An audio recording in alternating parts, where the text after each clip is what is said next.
What if a woman's courage could shatter decades of hatred and help redefine a region's future? Hi, I'm Megan Alexander, and this is Middle East Tomorrow. Today, we'll witness the extraordinary story of two women turning prejudice into coexistence. Joining me are Fatema Al Harbi from Bahrain, whose life was transformed by a visit to Israel, where she met Maryam Younes, a Christian Lebanese-Israeli peace activist and content creator, building bridges from Israel to the Arab world. Hello, ladies. Thank you for being here. Hello. Fatema, how did your background shape your initial perception of Israel? Growing up in Bahrain, in a Middle Eastern Muslim Arab country, I always heard stories about Israel as being the enemy or the evil figure in the Middle East, although people don't know what Israel is. So we always heard the stories, and I questioned things, and I always wanted to see it by my own eyes. And what was that like? What happened for you? I was, of course, afraid, but the moment I landed, people recognized me as a Muslim and Arab from Bahrain. They were so happy seeing me there in the middle of Tel Aviv street, welcoming, friendly. I felt like a celebrity for a moment. It was a crazy experience for me. I've never thought I would receive so much love in a place that I imagined seeing hate. Maryam, you grew up in Lebanon as a Christian and came to Israel as a child.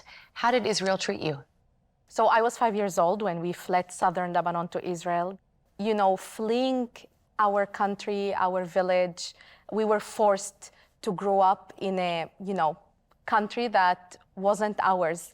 But actually, we managed to integrate and to assimilate in the Israeli society in a beautiful way because the Israelis hugged us, and it was a privilege to grow up in this, multicultural environment. So from a very young age, I knew that I'm gonna be a bridge between people. How do we fight the misconceptions people have? Through the work that we do, through the organization actually that hosted me in my first visit to Israel, Sharaka, which is an Arabic word for partnership, we bring people together. So we let others come to visit Israel or meet a Jew for the first time or an Arab Israeli for the first time, and seeing for themselves the reality that Israel is. This will leave no space for hate. Ladies, how does your work connect to the vision of the Abraham Accords? Unfortunately, we live in a region that is, sometimes it feels that it's ruled by extremism and terrorism, and it does not represent the majority of the people. To be able to give the courage to other people and the hope to other people to speak up and to be, to not be afraid to actually say, no, we want peace. No, we want a different reality for all of us, for our kids, for our children. So being this voice to others and encourage others, this is exactly what I believe that I'm doing, to change the narrative and to break all this, misinformation and narratives that we grew up believing.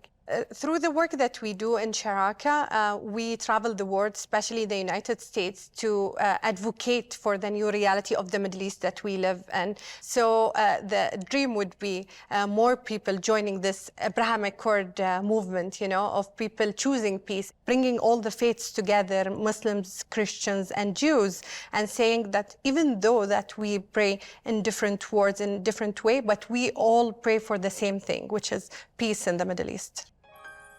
Thank you, ladies, for sharing today. Really appreciate it. Thank you. So inspiring to see two strong women making real change in the region. And for more stories on people shaping the Middle East, visit partners.foxnews.com/met.